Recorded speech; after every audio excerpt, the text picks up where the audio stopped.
इस वीडियो में हम बात करेंगे जो यहाँ पर एक एरर आ रही है, जो पिछली वीडियो में हमने फॉर्म बनाया था यहीं पर, और उसको हम जब सबमिट करते थे तो यहाँ पर आता था। लेकिन अगर मैं इसको ब्राउज़र में खोलता हूँ, ये तो सही काम करता था जब हम पेज 1 में होते थे। जब मैं यहीं पर मिसाल के तौर पर नाम देता हूँ और खान जी 1 2 3 इस तरह की पासवर्ड, और जब मैं सबमिट करता हूँ तो यहाँ पर देखिए ये सही आ रही है। लेकिन अगर मैं ये जो ये पेज है पेज 2, अगर मैं इसको वैसे ही रिफ़्रेश करूँ, यानी उसके बगैर फॉर्म के बगैर, तो यहाँ पर देखिए ये कह रहे हैं अनडिफाइंड इंडेक्स नेम और अनडिफाइंड पासवर्ड।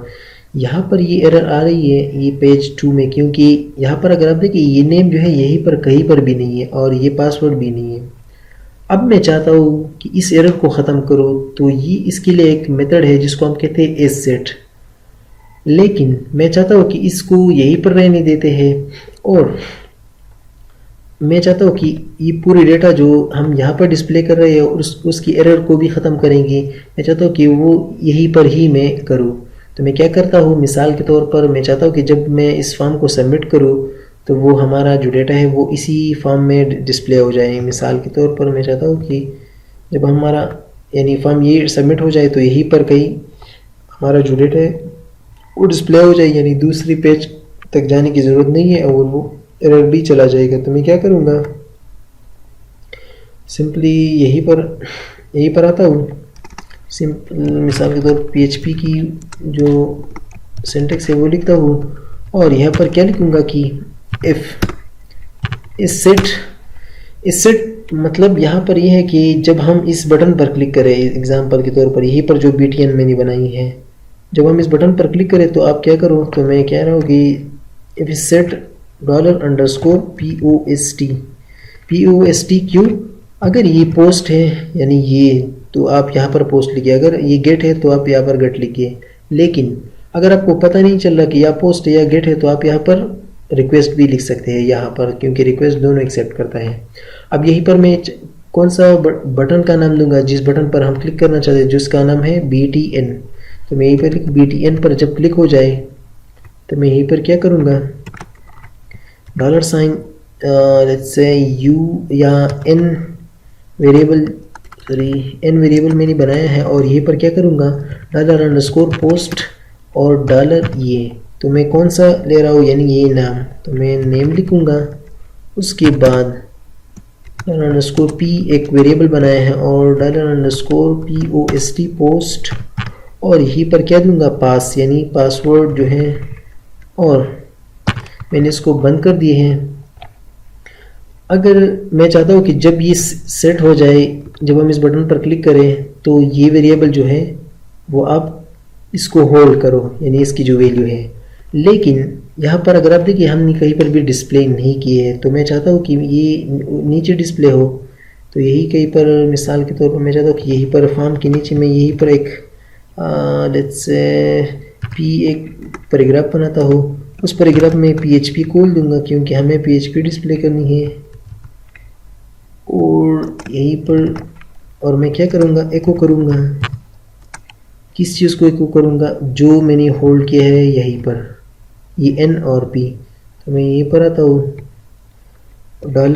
$N, और फिर उसको क्लोज करना पड़ेगा। फिर दूसरी वो पैराग्राफ बनाता हूँ पेस्ट, और इसको मैं P होल्ड करूँगा। तो ये P है जो हमारे साथ यहाँ हो रही है। देखिए सिंपल तरीका है, इस तरीके से हम फिर डेटाबेस में भी फॉर्म सबमिट करेंगे। लेकिन यहाँ पर मैं क्या कर रहा हूँ कि मैं दूसरे पेज में जो मसला आ रहा था, मैं चाहता हूँ कि वो सारा कुछ मैं इसी सिंगल पेज में करूँ।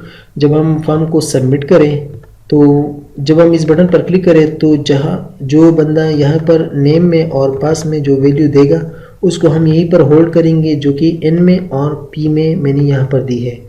लेकिन यहाँ पर आपने याद रखनी है, अगर यहाँ पर या यहाँ पर पोस्ट है तो यहीं पर भी पोस्ट और स्क्वायर ब्रैकेट, और यहीं पर वो नाम देनी है जो फील्ड की नेम को यहीं पर इक्वल है। यहीं पर इस तरीके से नेम की पासवर्ड पास मैंने दी है, वही नाम यहाँ पर देनी है, तो वो वैल्यू इसको होल्ड करेगी। और मैंने फिर यहाँ पर कहीं पर भी आप डिस्प्ले कर सकते हो। मैंने यहाँ पर एक PHP खोल दी है और इसको एक कुकी है वही N और वही P।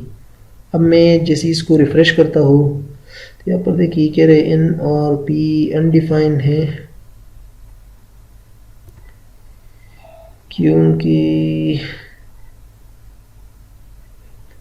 ये अनडिफाइंड क्यों है भाई। यहाँ पर ये क्या, पहले हम इसको सबमिट करते हैं, क्या फिर भी एरर देता है। मैं मिसाल इनाम और ये पर कुछ भी दे देता हूँ और सबमिट करूँगा तो यहाँ पर देखिए हमारे पास तो आ रही है। ओफो, ये रीडायरेक्ट हो रहा है फिर, तो मैं इसी पेज को ही करूँगा और रिफ्रेश करते हैं। अब मैं अगर इसको इनाम दूँ और पासवर्ड कुछ भी दूँ और रिफ़्रेश करूँ तो यहाँ पर देखिए फिर से जो ये एरर है वो तो चला गया, लेकिन यहाँ पर हमारा जो डेटा है वो डिस्प्ले हो रहा है, लेकिन ये एरर क्यों आ रहा है। इसको हम रिफ़्रेश करते हैं, कह रहा है कि अनडिफाइंड 28 और 31 पर। चलो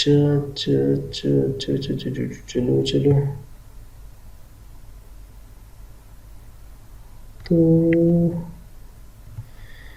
तो यहीं पर खैर एरर तो हम सॉल्व कर लेंगे, लेकिन अगर मिसाल के तौर पर मैं चाहता हूँ कि जब यूज़र ये दे तो ये सारा कुछ, अगर ये ना दे और ये खाली हुआ तो यहीं पर क्या दूंगा कि एल्स लिखूंगा, और मैं चाहता हूँ कि एको हो जाए कि मैं चाहता हूँ कि प्लीज़ लॉग इन।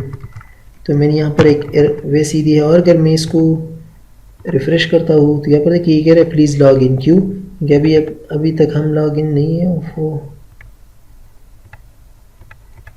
अब जब मैं इसको वैल्यू दूंगा और यहाँ पर पासवर्ड दूंगा तो ये हमें कुछ भी नहीं दिखा रहा है। यहाँ पर देखिए कुछ भी मसला नहीं कर रहा। अब मैं चाहता हूँ कि जब हम इस पर चले जाए तो यहाँ पर हमें शो करे कि, तो मैं क्या करूँगा, यहीं पर एको करूँगा, यानी अगर वैल्यू एग्जिस्ट हुई ये क्या करेगा कि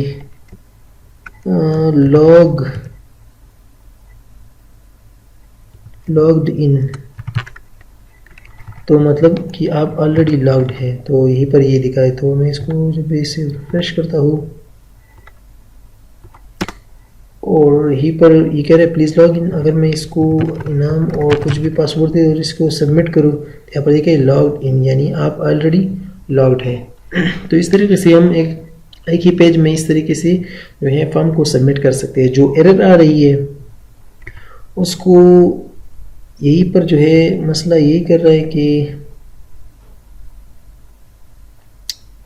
अच्छा इसको हम कि क्यों यहीं पर एरर दे रहा है। कंट्रोल एक्स करता हूँ, फिर यहीं पर तो लाएंगे ही। रिफ्रेश करते तो ये कह रहा है कि 25।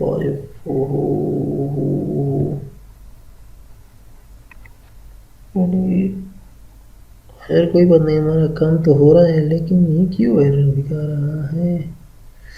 चलो इसको हम जब हम वो करेंगे तो, लेकिन हमारा जो वो है इसको हम फिलहाल डिस्प्ले नहीं करते, और हमारा जो लॉगिन सिस्टम है वो तो बन रहा है। और यहाँ पर देखिए ये कुछ भी नहीं दे रहा है, तो अगर मैं इसको यानी वैसे ही सबमिट करूँ तो यहाँ पर तो लॉग इन आ रहा है। अच्छा यहीं पर अगर मैं कुछ वैल्यू दूँ और ये पर भी, और मैं सबमिट करूँ तो यहाँ पर लॉग्ड इन। इस तरीके से हम कुछ वैलिडेशन भी इस तरीके से कर सकते हैं। मिसाल के तौर पर अगर मैं चाहता हूँ यहीं पर इसके नीचे आता हूँ, जब इसकी वैल्यू हो जाए, ये सारा कुछ हो जाए, और इफ़ यानी जो n है यानी n यानी नेम अगर इक्वल हुआ इनाम का एंड m% हम देंगे, अगर ये इक्वल हुआ इनाम का, और यहीं पर अगर ये क्या कहते हैं इसको पासवर्ड यानी अगर उसको p अगर इक्वल हुआ किस चीज़ का, लेट्स से पास का, तो क्या करेंगे आप यहीं पर उसको करेंगे, यानी लेट्स से इसको हम कहते हैं कि लॉग्ड इन मिसाल के तौर पर। अगर नहीं करेंगे तो वो क्या करेगा, एल्स और एको, और ये पर कुछ मैसेज डिस्प्ले करेंगे please enter your name and password. मतलब क्या किया मैंने, अगर ये होल्ड करेगा ये वैल्यू, ठीक है। अब मैंने यहाँ पर एक कंडीशन लगाई, मैं कह रहा हूँ कि अगर जो नेम यूज़र दे रहा है इस फील्ड में, अगर ये इक्वल हुआ इनाम का, और अगर पासवर्ड इक्वल हुआ पास का, तो इसको कहो शो करो कि लॉगिन।